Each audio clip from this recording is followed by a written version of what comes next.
Hey, fellow traveler. Welcome to the Third Eye Awakening podcast, a show where we talk all about spiritual and psychic awakening, magic, the shift from 3D to 5D, star seeds, ascension, multiple timelines, multiple dimensions, the universe, the multiverse, the Akashic records, all the good things. I am your host, Amy Belair, and I'm so glad to have you here with me today. Okay, let's do this. So the way that this works for me is I just ask you to start with a question. Usually within an hour, there's room for lots of questions, but just pick one. And it gives me something to focus in on so I can zero into your Akashic records. And it takes me about 2 to 3 minutes to tune in and start getting information, sometimes a bit faster. As soon as I get stuff, I'll start sharing it with you. And then the best way for it to unfold is in kind of a conversation. I know some people who read the records, they just channel for the amount of time and you just quietly sit and let them channel.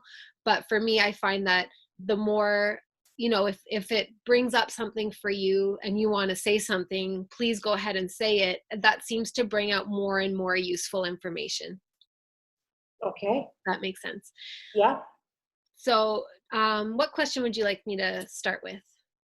The question that I'm having is how much of this unhealed stuff that I'm carrying it's mine or it's not mine, or what that's coming from. Okay. And especially feels, as I suppose as any other trauma, just fear and sadness and kind of scarcity. That is I'm not that person, but that thing is there. Mm-hmm. I don't know if I'm explaining as clear as I feel it. Yeah. That's how I will describe it. Okay. All right. Let me go in and see. I might need a little bit more information. I'm not sure, but let me go in and try, and I'll ask you if I need something more. Mm-hmm. Do you ever get physical symptoms of fear or trauma? Do you ever have your heartbeat kind of fast and strong? Not lately. I used to. You used to. Okay. Yeah. I am feeling a past life connection, but let me give you what I'm getting already, but I can't quite make sense of it without a little bit more context, I think, but I'll tell you what I'm seeing. So I'm seeing another lifetime. You're a female in that lifetime. It looks like it's in maybe France, and you're wearing a really beautiful dress, you or upper class. Might even be seeing two at the same time. I'm not sure. Anyway, this one is this one has a lot of fear, adrenaline based, physical attack kind of stuff to it, where your physical well-being was threatened and you were attacked. Yeah, I think I need a little bit more context in order to understand how that would affect your current life, but it definitely feels like there is residual, there's another layer that doesn't have anything to do with this life that's still kind of activated in your, not kind of in your psyche, in your soul energy field. Mm-hmm. So what kind of context do you need? A little bit more information about what, for example, what area of life this is affecting you in, or has been affecting you in, for example. Mainly it's been affecting my relationships. So first marriage, just after 14 years, he just left to date a teenager and I was left with a child. And then I moved countries. And then, I was damaged per se. So I made really poor choices. So I ended up in an abusive relationship. And that was very traumatizing, at every level. Mm-hmm. That I found the courage to leave. And then after I put my life together, I finally met a good man. So then we got married and we moved. And now he doesn't want to be married anymore. So this is the pattern of, yeah, I think male in a relationships, you know. Okay, so let me look into it and see why that life is at the forefront. It does feel tied into it somehow, but let me just see.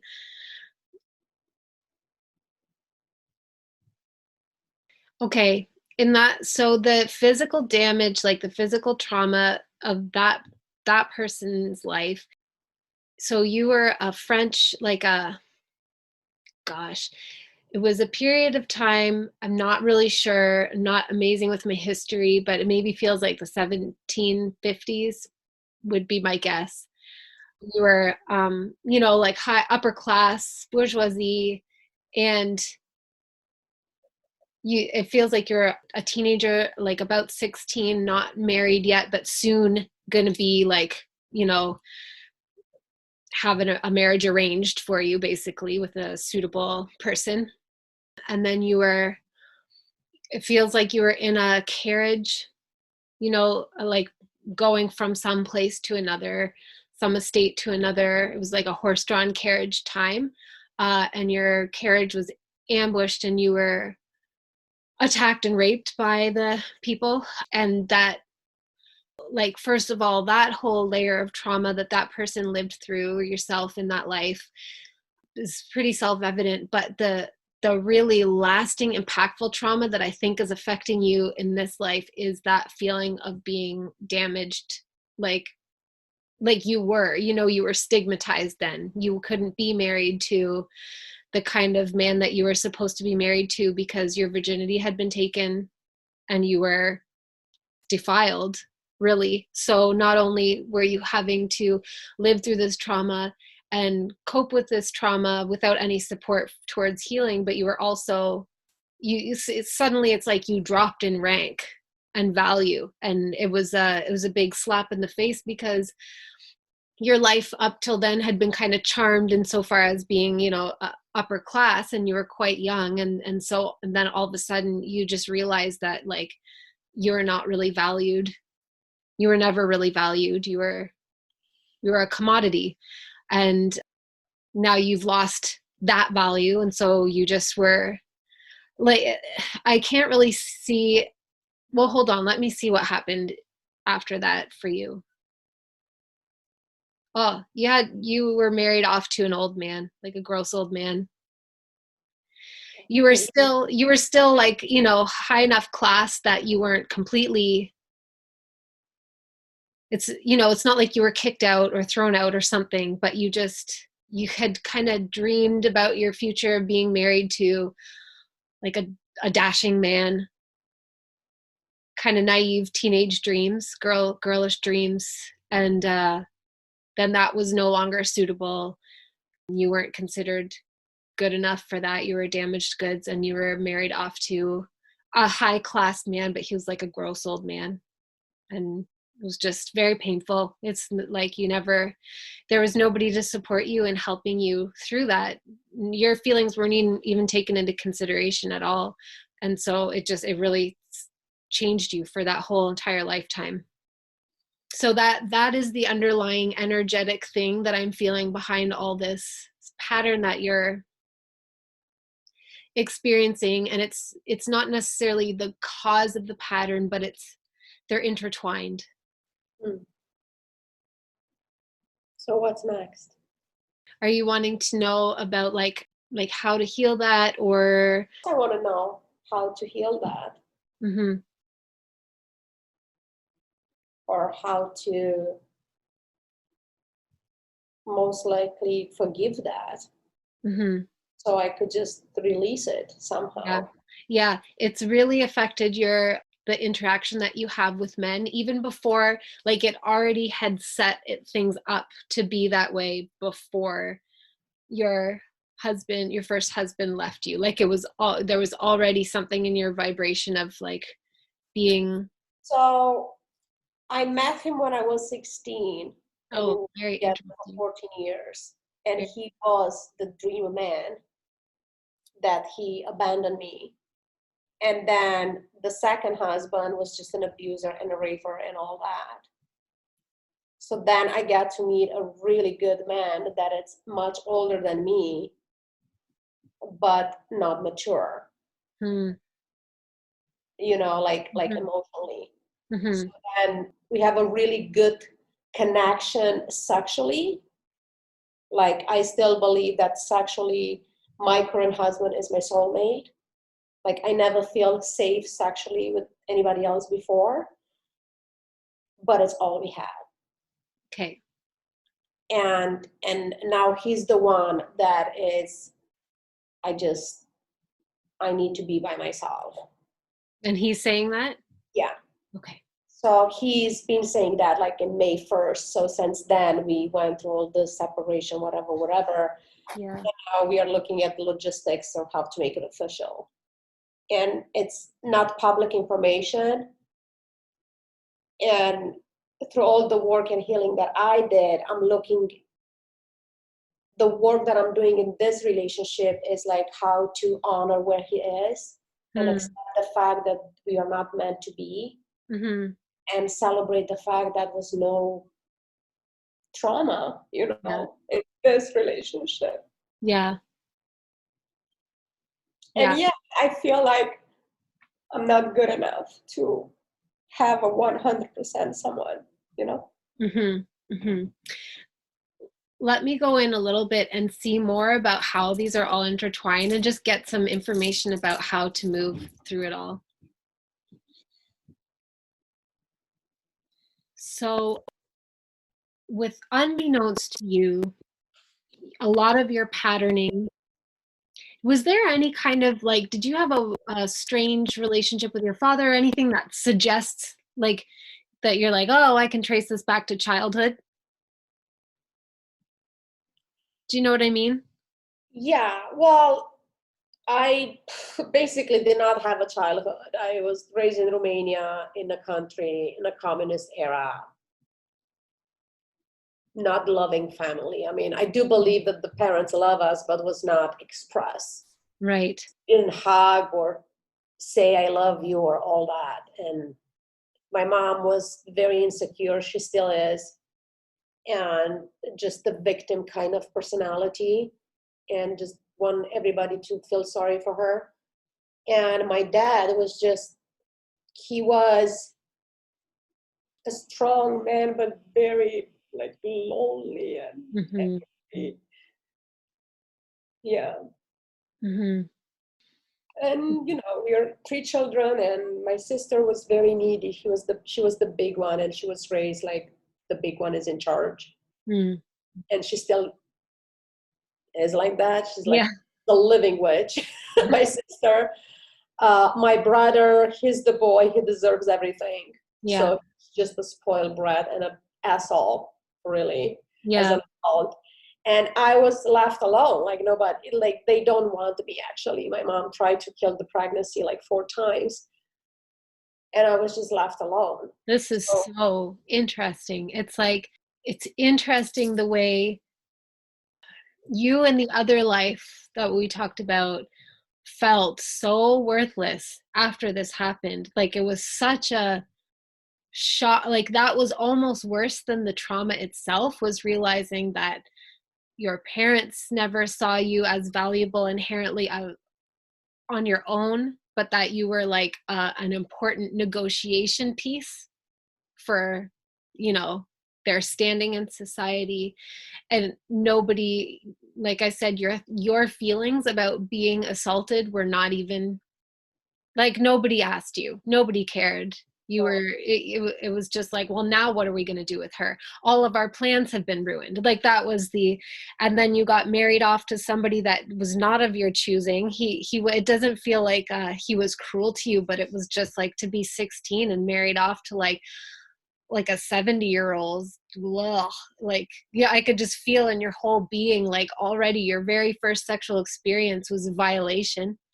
And then every other one after that was with somebody that really disgusted you and, you know, you had no attraction with, and how like alone you felt and how rejected and how unwanted, and you spent the rest of your life feeling that way in that life.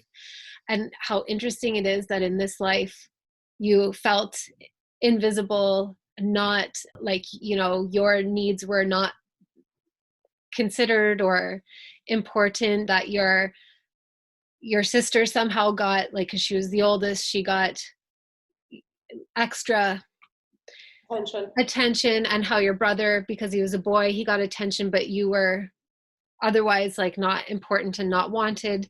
It's just, it's very, very, very interesting, the parallels. It feels very much like you came into this life to finish what did not get finished in that life, but that, of course, most of us, when we come in, we don't remember. We don't remember why we came, so we forget, and then we just live it out all over again.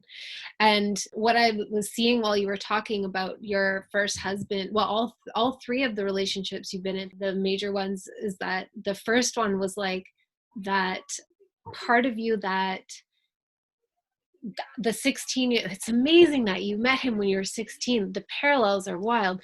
The 16-year-old you, the dream man that she was dreaming of in that life, that she assumed, you know, this wonderful Prince Charming kind of like guy, and that you got, in a way, she got to have that, but then the horrible bubble bursting of coming back to that abandoned feeling. Like, really, I think that's what is underlying all of this, is the abandonment and the worthlessness feeling that you acquired in that lifetime, that is what really wants to be cleared. And then the trauma that you experience at the hands of your second relationship, and then again the abandonment with a man who's older than you but who is kind to you. It's so interesting the way it's, how linked it all is. I don't know if you see it, but the things that I can see, it's so linked. Talking about 1750, and I'm like, this is my current life. Yeah, yeah, So I hear when you say that I came to this current life to clean up the abandonment and the feeling unworthy. yeah, And yeah. Okay, let's see. So a big part of this is the awareness of where it's coming from. That's a big, big part. Even that will shift things a lot for you. It feels like you're going to go through a big cathartic release. Like you've already had big cries for yourself in this lifetime and everything that you've felt and been through. But you're also going to have a cry for that part of yourself that lived through all of that and was so truly abandoned. And you don't have to force it. Like, it'll just come up sometime and you'll have a big release about it. And that will also be very, it sounds like almost too simple, but it will be very healing, because it's almost like she was never seen by anyone. Her suffering was never seen by anyone. And even though she is you and you are her at different periods in time, you seeing it is like, finally somebody's witnessing it and crying for her and what she went through. And so it will be very healing. And then let me see if more stuff comes up.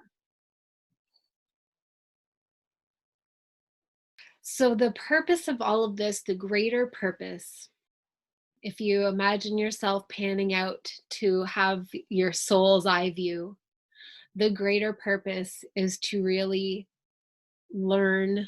Learn isn't the right word, but really experience the decision to have unconditional self-worth.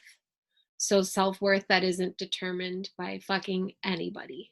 And that's the actual meaning behind all of this.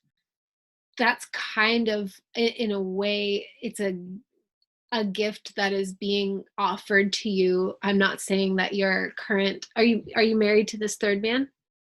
yeah, Yeah. we are still married. Okay. I'm not saying that this is his intention in giving you this gift, but this is the gift that is being made available to you right now, is because there is no trauma. There's sadness around it, but there's no trauma around it. It is offering you the space and the opportunity to be, to decide to claim unconditional self-worth. Like, and that like nobody determines your worth, and that it has nothing to do with your desirability. Like this is triggering the abandonment thing again, but you're already ready to be over that and to not feel this shit anymore. And yeah, it's like a gift in that it's a repeat, but it's a repeat from a place where you've done all this work and you're like, I do not want to go through all this like misery again. I'm done with it. And you really are done with it. And it's where you just get to claim it and move up into a whole new level of like, I am fucking desirable. I am fucking worthy. I am like, nobody can take away from like, I'm not damaged by anyone. And that's all perception. And you couldn't do that unless he wanted to separate and get divorced.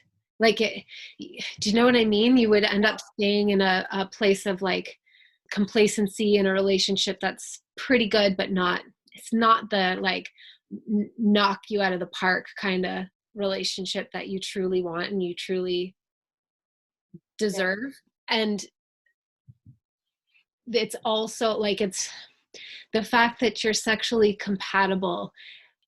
He's not your sexual soulmate, but you do have like, this is a person that has agreed to come and be part of your healing process, because even though he consciously doesn't know that, but it's almost like because you came from such pain, it feels like he's your sexual soulmate because you finally feel safe. But it's just that you finally feel safe and you can have like, and it's not to say that you don't have an amazing sexual connection with him, but just that there is the whole package available where you're like, oh, I thought he was my soulmate, or at least my sexual soulmate, but now I realize that like he wasn't. I just felt safe finally. And that's just what the feeling of safety is. And I didn't know that before because I'd never had it before. That feels so true. All of that feels so true. Like I noticed the evidence of how I'm handling this. Like there is no, yes, I'm sad. Yes, I'm crying, but I'm not crying like, oh my God, poor me. It's more crying of releasing the pain. Mm-hmm. And I am choosing me, Yeah. Compare with other relationships where I won't sleep. I want to see people. I won't eat. Like, no, I'm eating, I'm going out, I'm sleeping all night, I'm having a good rest. And just in the process of learning how to be happy again without depending on anybody. Mm-hmm. And actually really sink into the belief that I get to be like, I know that I get to have everything the fuck I desire because I have the power to create it, and I'm in that field and I am doing it. And I do want to become just happy regardless of who's there or if anybody there. Yeah. Like that codependence, it used to be very strong for the beginning, but for the past, whatever, 3 decades, like, no, like 100% independent person. I know who I am. I know what I want. I need to ask for what I want. And I also have a heart. Yeah. Yeah. Yeah. And you're just at that place where you're like, I don't really give a shit if anybody is like, I'm going to be happy anyway. And you're basically reformulating your whole concept of yourself and your relationship with yourself and your relationship in context of other people, and just like letting go of that needing, like you're already on the brink. And this feels like it's probably the missing piece, is like understanding why that grief goes so deep. It's mind-bending. The similarity. Yeah, the parallels. It is. It's really amazing, the parallels. So it honestly, it feels like sometimes when I tune in and I ask like, how can you release this? How can you let go of it? Sometimes I will get like actual steps, but it honestly, what I'm feeling is like, you're already there. You're already so ready for this to to be released and completed. There's not really steps. Like it's just this. Okay, good, because I don't like steps and I don't believe in steps and formulas and all that. Yeah, no, it just, God, there's no steps. yeah, it's just like you're just going to integrate this information. You're just going to have shifts like while you're carrying on with your regular life, like the shift is already taking place. It's in the making. Mm-hmm. I could feel it, like it's happening. It's like, Mm-hmm. you know, I'm in a transformational work and identity shift work, and it's, I just have a masterclass the other day, and I was sharing with my people. I'm like, we are always in transformation and evolving, and Yeah. sometimes we actually really fucking feel it. I say I am into a major transformation, and I feel it in my bones. Yeah. Like I never been so aware of. That's why I think I get a sense of like something else there that is mine, but kind of is not mine. Yeah. I'll look into it. Yeah. Because I'm sure that was there all my life, but now that I'm in this phase of evolving and this level of awareness, I actually see it. You know? Yeah. Yes. Yes. And it exactly. And it feels like before, it almost feels like in a way you were being run by her consciousness, like that, like that. How do I put it? Because it's, you're not separate people, you're just separate incarnations.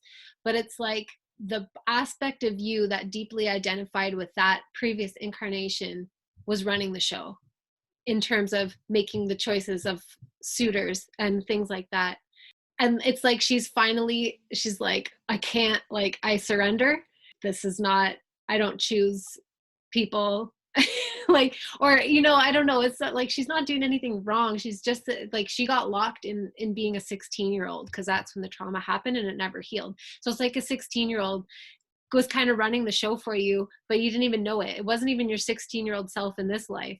It was another aspect of yourself. But now, like, she's just kind of done and you're done and you're both ready for this to be like actually completed and released, and for you to move on to, you know, like what actually, and that kind of feeling of like, oh, it's inevitable. Like you said, you can create whatever, you can have all the things that you want, you know how to create it.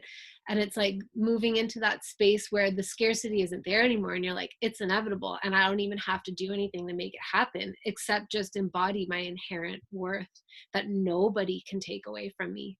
Nobody, no matter what they do, no matter how defiled I feel or have felt in the past, like none of that means anything in terms of tarnishing my worth. It's like, Oh my God. I actually explained to my husband a while ago when we were kind of like shaking, and it's like, okay, how we work through this and whatever. And I was telling him that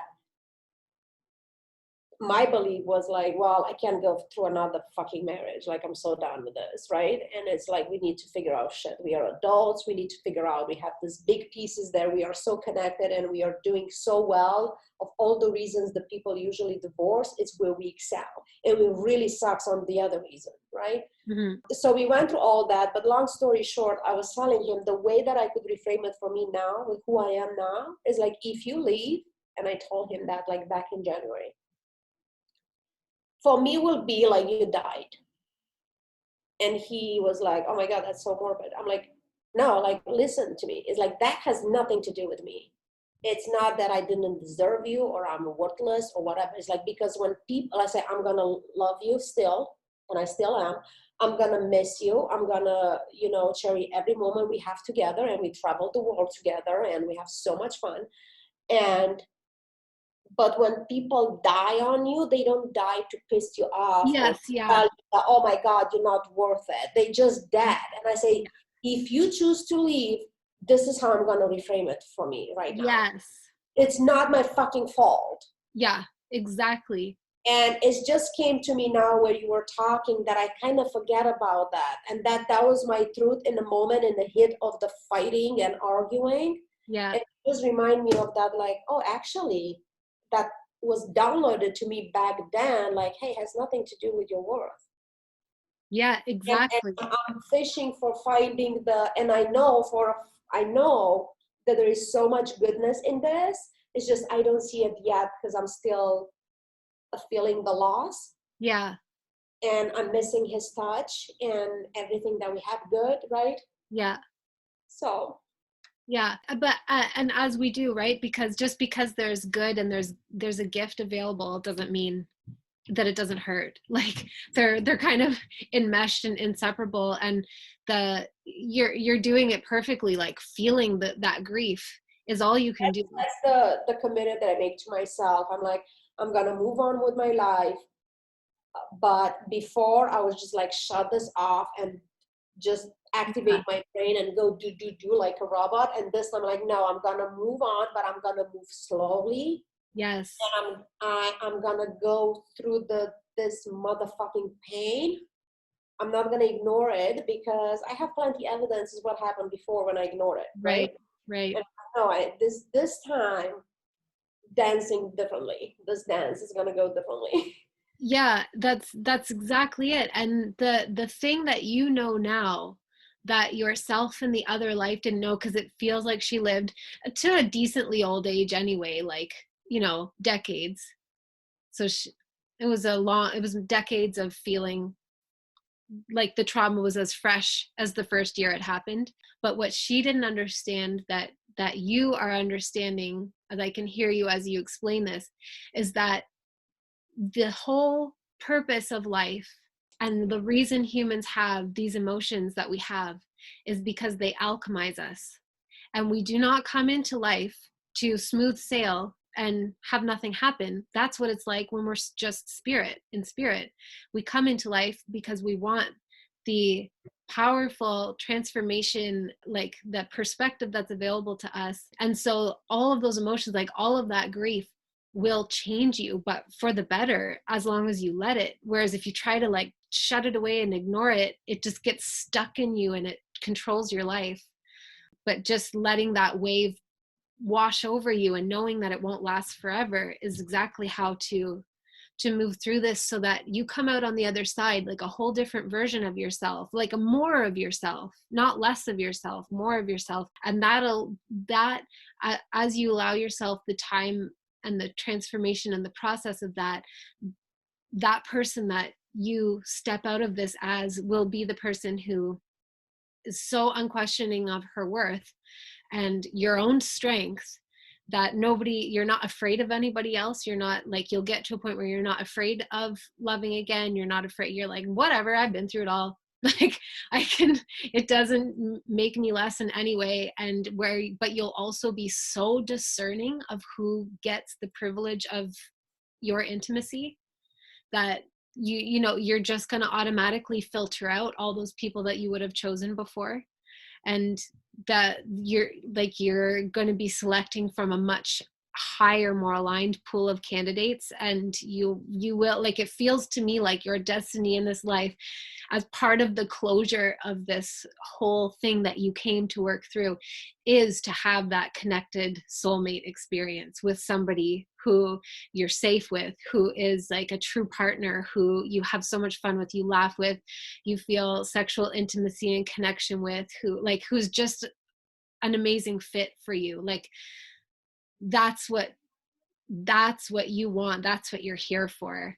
And it wasn't available to you until you got to that place of like, I'm not settling for anything less because I know I don't need to. No settling. That feels right. Mm. And it's funny because I mean it's not funny. It's just, oh God, this is so powerful. Like the era that you're talking about, it was like just watching movies or whatever. I always had like an attraction to that era, Mm. Yeah. to that fashion when everybody's so gorgeous and with giant dresses and Yeah. big boobs Yeah. and corsets Yeah. and and the men, they're all always dressed up, and not to mention France. Yes, I'm in love with France and whatever. So I'm just curious, is it there any other lives that might be added to it, or is that relevant or not? Like, I don't know. Yeah. Okay. Let me see.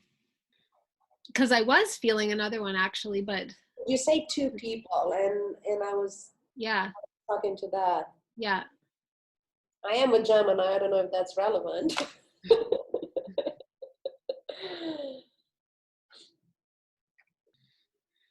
Yeah, I am seeing another one, and it looks like it's in between these two lives. It's actually not super dissimilar, which is kind of funny, but it feels like you were in Europe again, and it was more like the turn of the last century, like around the early late 1800s, early 1900s, and you were a young girl that was a model for a lot of the artists at the time. First, I was seeing Belgium and then Austria and then also Paris. So I think you just moved between the two, but you were like, or the three, sorry.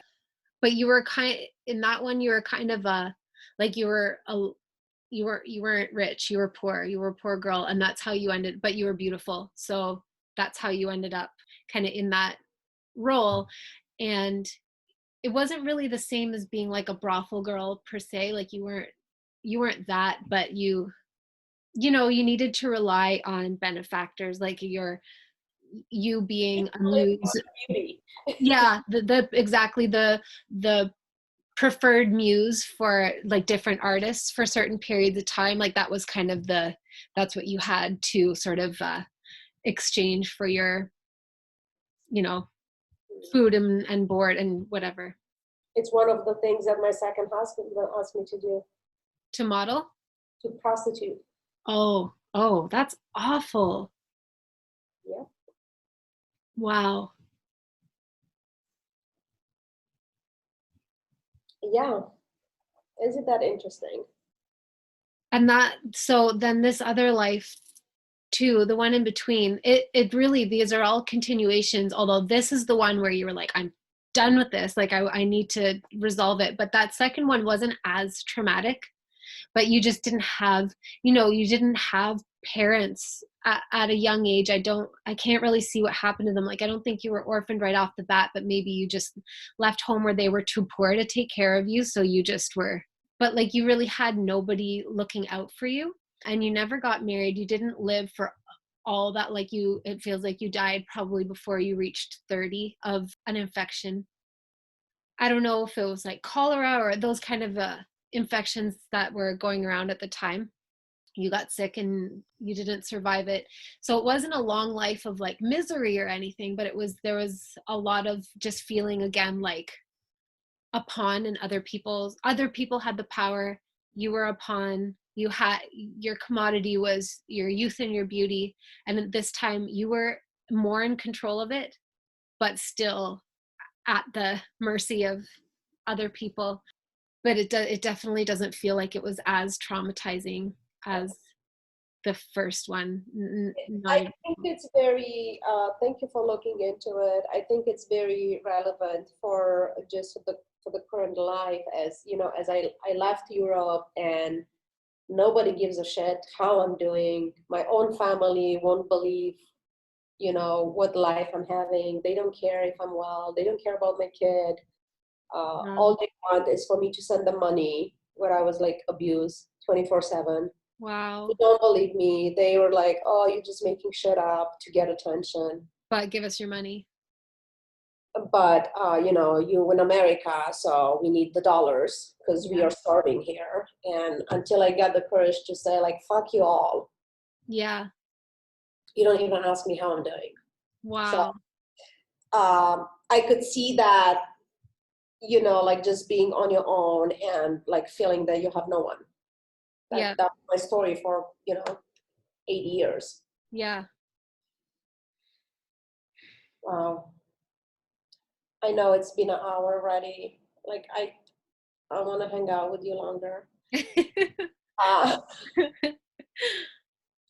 I'm sure you hear this all the time. People don't let you hang out. I am so appreciative, and I don't know what's next. What do I do from here? Is anything else that you suggest or recommend, or is it recommended to just tune in after a while, or Yeah, I mean, like know anything about this? So please tell me. yeah, in terms of like just like carrying this forward. Mm. Okay, let me see.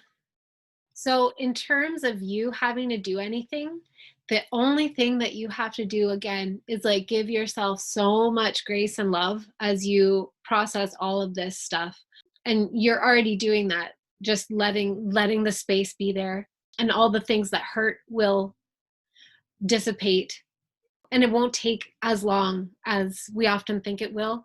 The reason it takes so long is because we fight it, but it just has to work its magic, its transformational magic, and then it moves out of our field. Don't say that. Yeah, you Probably will. right. Thank you so much. Because I could not have this conversation like 2 years ago.